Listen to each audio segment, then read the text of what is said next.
Hello, and welcome once again to the Rebellious Noise Football Channel. We've done quite a few streams today, so I'm getting used to saying that. I'm Scott, over here with Michelle, and this stream is all about day 2 in the FIFA World Cup of 2022. It's been an interesting day 1. If you want to hear what we had to say about that, go check out our day 1 recap. And hey, if you got a bit of time, check out our kickoff party, because that was quite the experience as well. But right now, of course, we are talking all about day 2, and we're going to be back right after this. Welcome to RNFC, the official Rebellious Noise Football Channel, where you'll find content such as goal hanging, live match reactions, as well as news and opinions on all aspects of the beautiful game. We will also cover some of the more cultural side of the sport, such as kit reviews, football nostalgia, and in-depth historical pieces on those who built the game that we love today. So win, lose or draw, make sure you subscribe before the full-time whistle blows.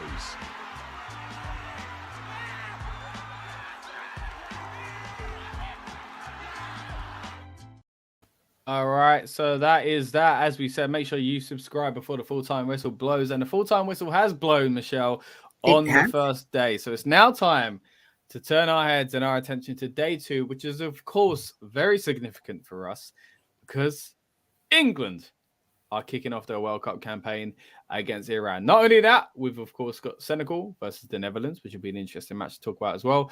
But we've also got the USA versus Wales, of course, 2 other teams in our group. And we're talking Netherlands and Senegal there, of course, part of Group A, who we've already touched on with the first match between Qatar and Ecuador.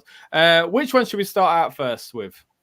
I think let's start with England, because we are the 1 o'clock kickoff tomorrow. We are the first of the 3 games. That's a great idea. I don't know why I didn't think about that. Let's do it in order. Genius. Let's do it in order.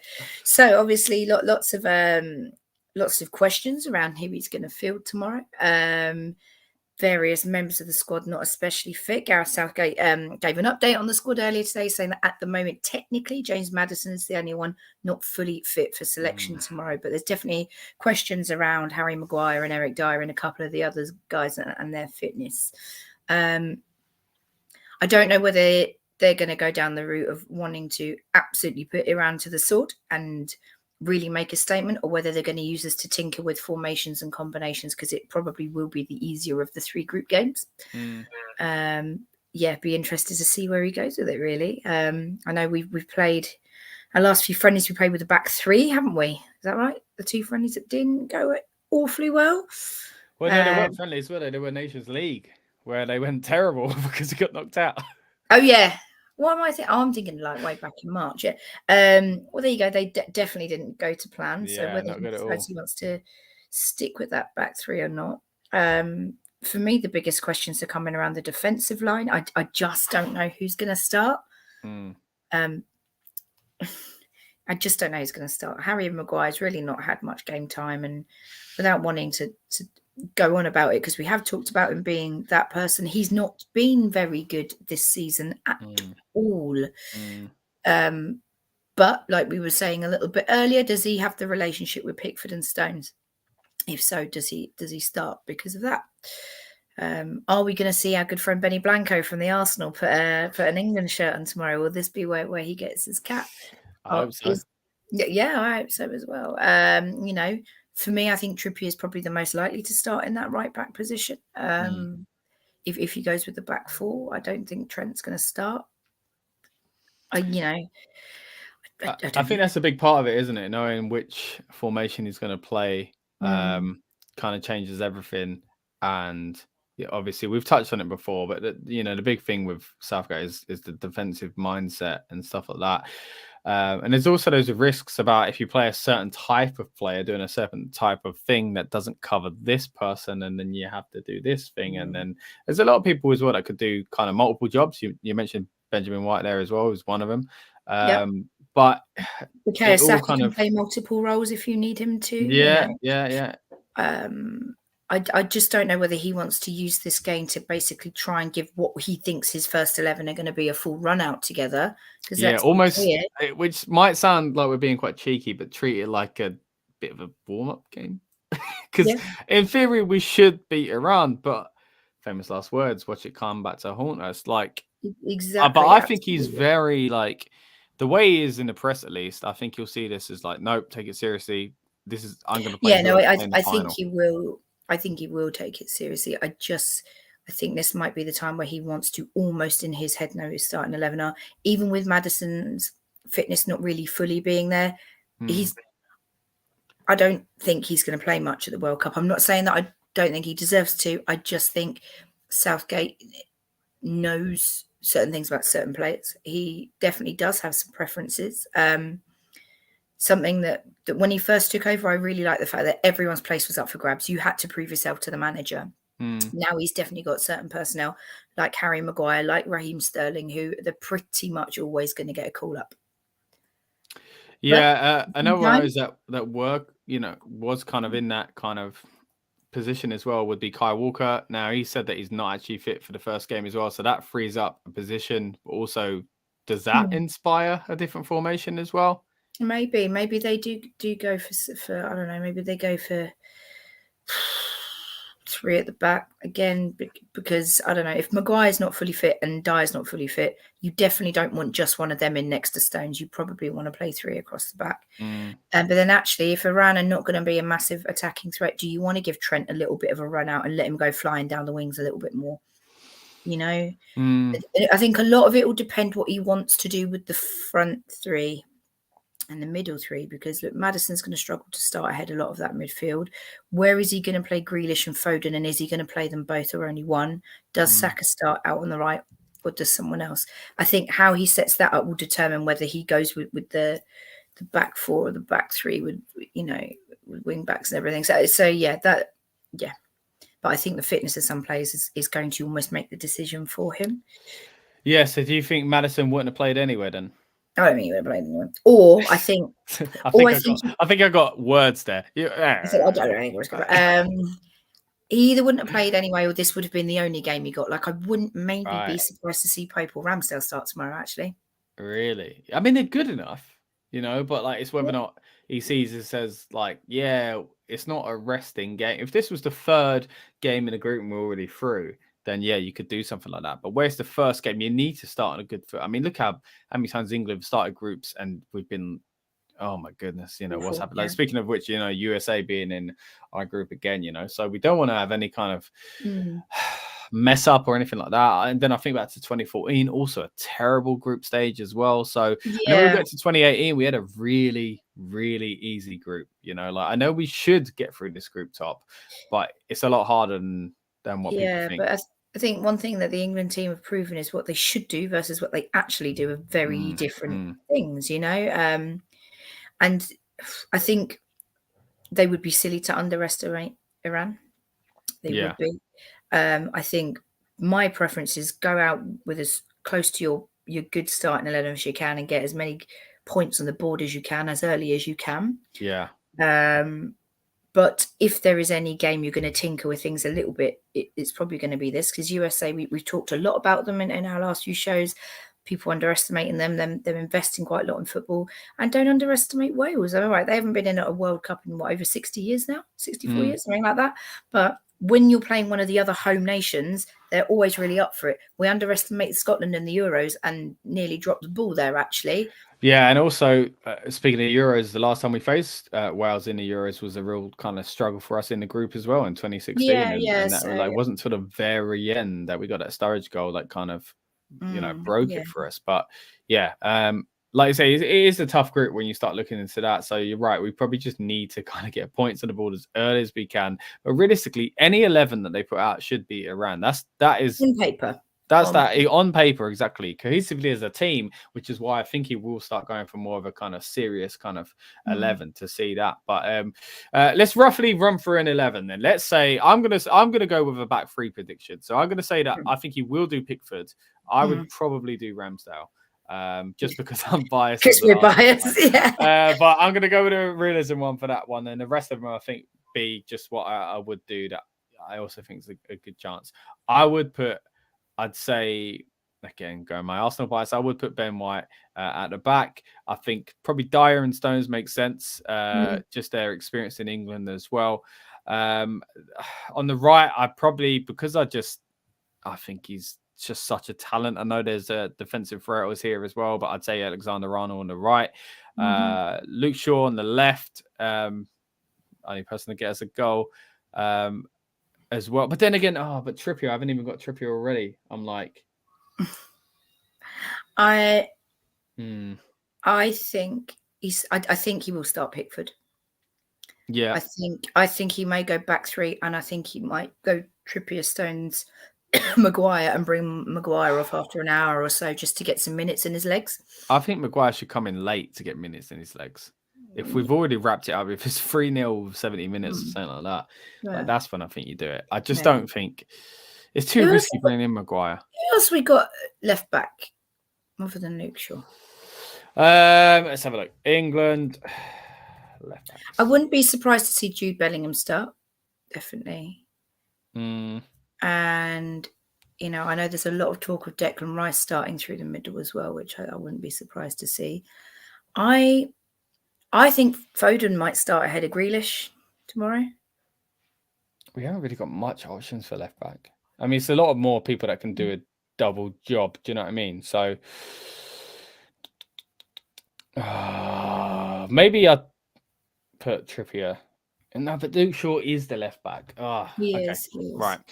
I mean, Foden, I don't know, but he is. let's move into that kind of section just in front then. So you're talking in the middle of the park. I think it's probably gonna be Rice and Bellingham. That's what I think it's gonna be. Up front, obviously gonna be Harry Kane. And then I would go Saka, first one there for me. And then it's whether or not you go on the left, Sterling or Foden. I think while I think he should start Saka, I don't think he will. I think he's going to use Saka in a bit of a super sub type role, because that's a really and we've seen it multiple times, a genuine, real, legitimate threat off the bench when it's all going a bit south. I think. I don't know. I think Foden might start, and I think Sterling might start. Actually, I could see that. As not great as Sterling has been, he's still been fairly good in a fairly average Chelsea team, and he does absolutely step up at international level. Like, he's a different player when he puts in. He was probably our best player of the Euros, to be fair. So So, I think Saka comes on maybe 70 minutes into the game if they need a little something extra. But again, I think there's a lot of talk about him being not close to burnout, but the worry with his age, the amount he's played. I don't think Foden and Grealish both start. I think it's one or the other. Yeah. You know what? I can't, again, because we've got so many good kind of people in so many of these positions. Well, a few of them were a bit tight, but I think I wouldn't mind not playing Saka in this then. I think I'm picking more my final team or something like that. Do you know what I mean? But yeah, if someone else coming over Saka and then Saka came in later on in the game and then carved out a place for himself later in the tournament like he did at the Euros, then that's not such a bad thing either. Because I think you're right. It needs a bit of a rest. I also think with Saka as well, he is quite versatile and can play in a few different places. So I think Southgate may keep him in reserve for as and when he needs to rethink things, or if there's an injury or someone picks up a silly booking or something. That's where I think Saka gets used. Yeah. Okay. As much as I might not necessarily agree with it, that's kind of my that's it. You're half trying to go on what you would do, but also what you think is realistic. Do you know what I mean? Realistically, speaking of which, what kind of scoreline do you think we're getting? Positive? I think it's I don't know. We've not really been banging them in much recently, have we? No. Part of me wants to be really bold and go with like a 3 or 4-0 prediction.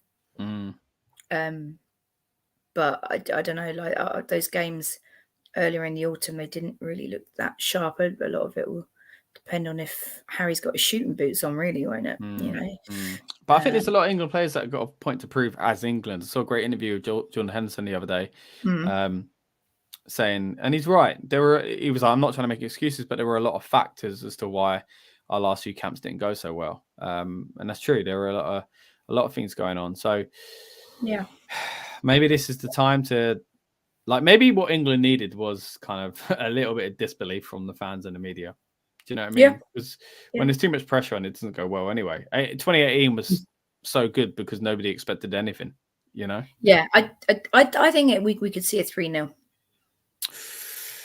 I'm a bit worried, and I'm more going like a 1-0, I think. But you know what? I meet in the middle of those two, and I'm going to say 2-0. I don't think our Warriors conceding. I think our Warriors getting the goals, which is crazy considering the attacking talent we've got. But yeah, especially with our midfield, there's goals all over that midfield, really, isn't there? Everyone's capable, you know. And even on his day, Maguire can bang one in. Luke Shaw's done it, you know. Yeah. We're talking about the opening game, a lovely header there.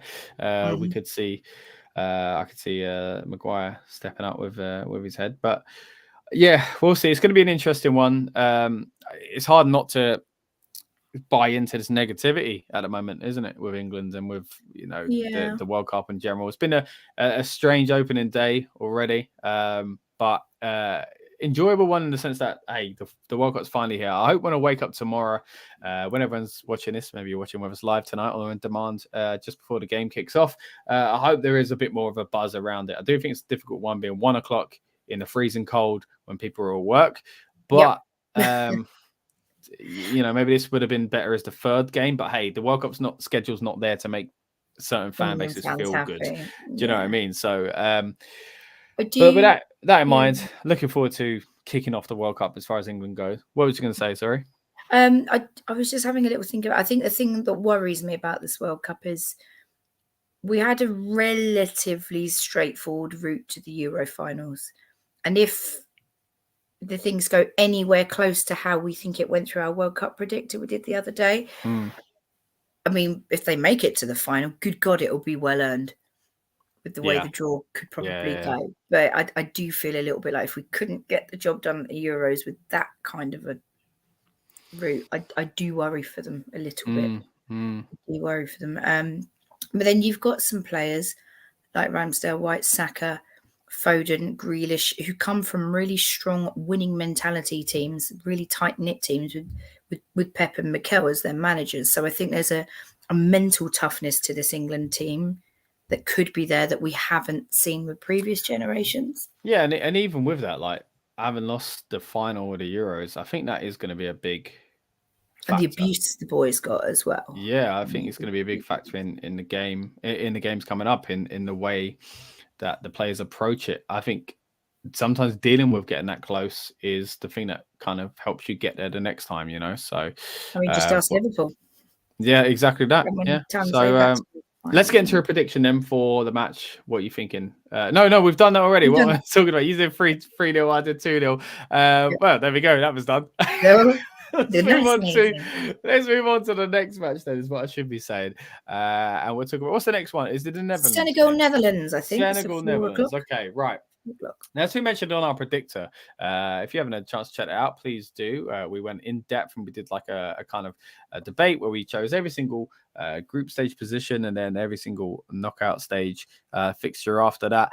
We were saying with the Netherlands, it's quite strange that someone like Van Dijk hasn't even played in a major tournament yet. So I think this is going to be straight out of the blocks for them, trying to impress. Senegal is going to be a tough one, as we already touched on. 100%. His former colleague at Liverpool, Mane, not going to be there, quite sadly. Not just sadly for Senegal, but for us as football fans, because I think that would be a nice little matchup. Yeah. But with that in mind, I think the Netherlands are going to have too much for Senegal here, and I'm looking at a 3-1 win. I think it's going to be tighter. I think it's going to be tighter, purely because as good as Mane is, he didn't win that. Yeah, he didn't win for Senegal in the AFCON by himself. It was a team effort, you know. Though obviously he is their star man, their key player. Also, I am a little concerned about firepower up front for the Dutch. Yeah, I don't think they have one real big striker like your Neymar, your Messi, your Ronaldo, who are guaranteed to absolutely get the job done and terrorize defenses. So I think it'd be closer. I think it would be 2-1. I think we'd like 2-1. 2-1. Yeah. And I think there may be a couple of controversial decisions in that as well.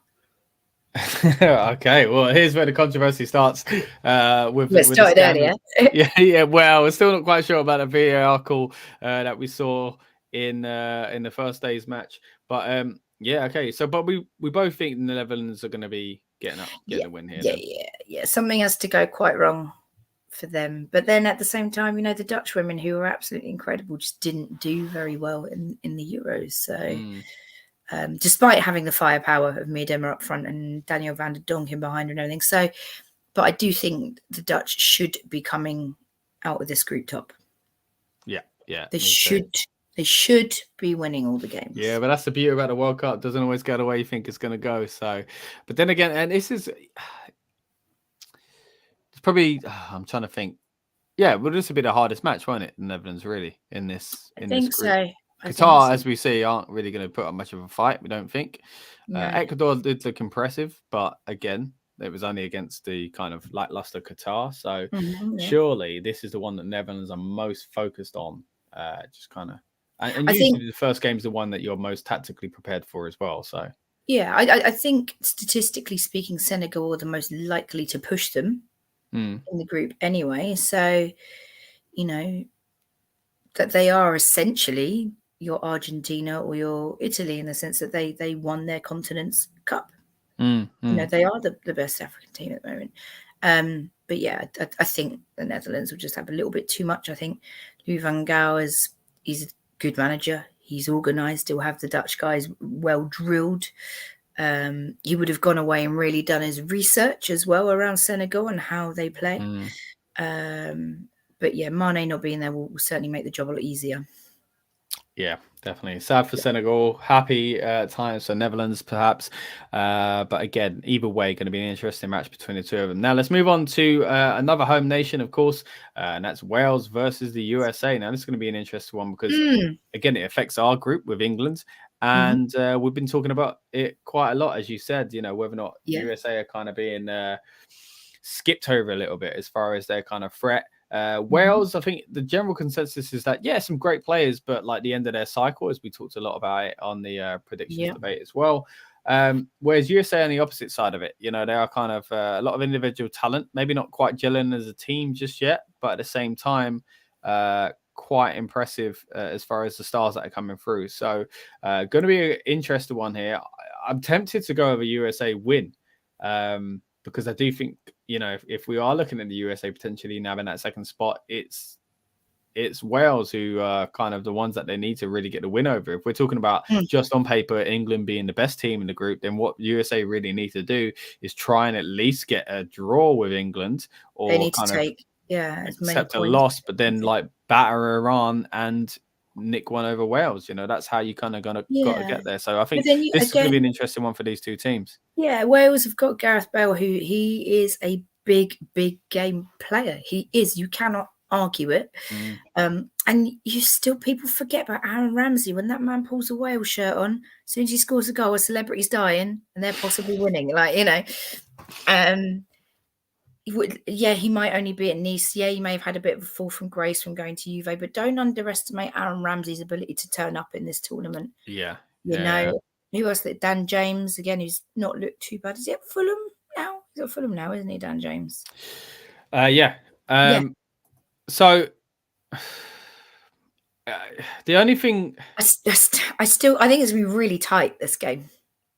Well, the only thing that I think is going to be a problem, not the only thing, but one of the big things that I think is going to be a problem for the USA is that, as I mentioned on the predictions, that Gareth Bale's been playing in the MLS. He's got himself back in form, and of all leagues, he's kind of got himself back in form in.